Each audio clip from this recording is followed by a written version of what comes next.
Dans ma vidéo résumant le livre Père riche, Père pauvre de Robert Kiyosaki, je vous avais décrit que pour devenir riche, il fallait minimiser ses dépenses, limiter les passifs et se concentrer sur les actifs. Dans cette vidéo, je vais vous présenter le cadran de cash flow qui représente les 4 possibilités de générer un revenu. En haut à gauche, vous avez les employés qui sont représentés. C'est ce qui constitue la majorité de la population et je fais partie de cette catégorie à ce jour. Nous échangeons notre temps et nos efforts contre de l'argent.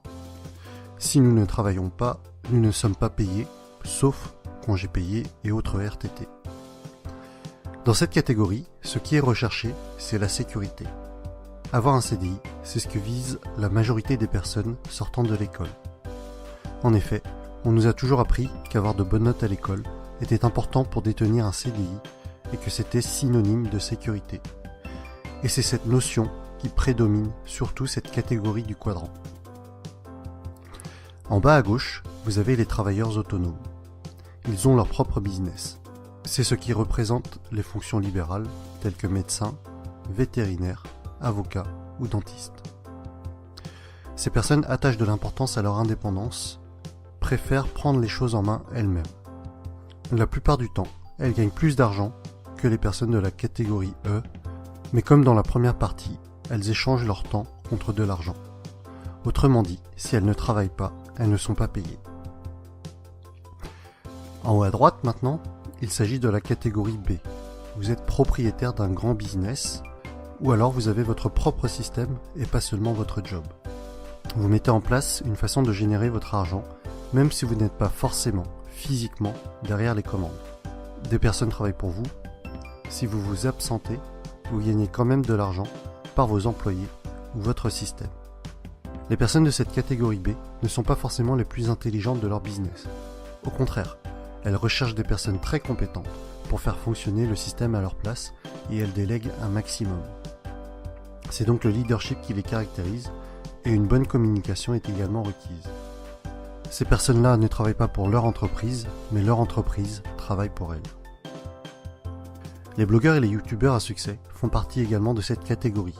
Personne ne travaille pour eux, mais leur système, ou plutôt leur support, que ce soit articles, vidéos ou formations, génère des revenus sans qu'ils ne soient obligatoirement devant leur écran. En bas à droite, pour finir, vous avez les investisseurs. Les investisseurs trouvent des solutions pour faire travailler l'argent à leur place. Ils ne travaillent pas à proprement parler. En plaçant leur argent judicieusement, ils vont générer systématiquement encore plus d'argent. Actions, dividendes, loyers, immobilier sont leurs terrains de prédilection. Ils sont financièrement intelligents, utilisent leur argent et parfois même celui des autres pour créer leur richesse. C'est par exemple le cas pour leurs locataires qui, avec leur loyer, payent les crédits de leurs investissements immobiliers. Le constat général est à peu près le suivant. 95% des personnes sont à gauche du cadran et ont 5% de la richesse, alors qu'à droite, on est à 5% de la population qui détient 95% de la richesse. À droite, grosso modo, vous avez l'argent et le temps. Vous accédez à la liberté financière au bout d'un certain temps. Si on refait une petite analyse de ma vidéo précédente, dans laquelle je vous annonçais mon défi de quitter mon emploi actuel, cela correspond en fait à quitter la partie en haut à gauche du cadran pour basculer petit à petit dans la partie droite. Et c'est un peu dans cet esprit que Robert Kiyosaki a écrit ses livres. Si des personnes sont intéressées par l'indépendance financière, elles doivent devenir financièrement intelligentes et donc basculer progressivement des lettres ET, donc employés et travailleurs autonomes, à BI, donc propriétaires de business et investisseurs. Personnellement, mon but n'est pas d'être multimillionnaire, mais c'est la liberté au niveau de la gestion de mon temps qui m'intéresse pour vivre au rythme que je souhaite, profiter des personnes que j'aime. Et vous, où en êtes-vous personnellement? Avez-vous vraiment foi en la pseudo-sécurité de la partie E? Êtes-vous prêt à travailler jusqu'à 65 ans pour éventuellement profiter de votre retraite? De mon côté, mon choix est fait. Je quitte la catégorie E et je me laisse 2 ans pour le faire.